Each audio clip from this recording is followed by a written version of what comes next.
ঘরবাড়ি অথবা অন্য কোনো প্রাতিষ্ঠানিক স্থাপনায় যদি আগুন লাগে তাহলে কি ব্যবস্থা নিতে হবে এই দেখুন।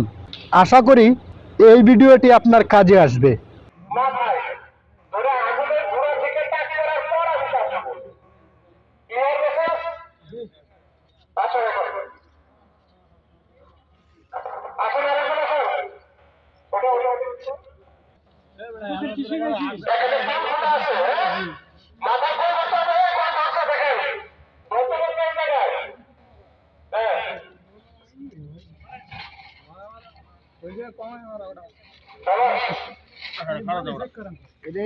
যতটুকু বাইরে ততটুকু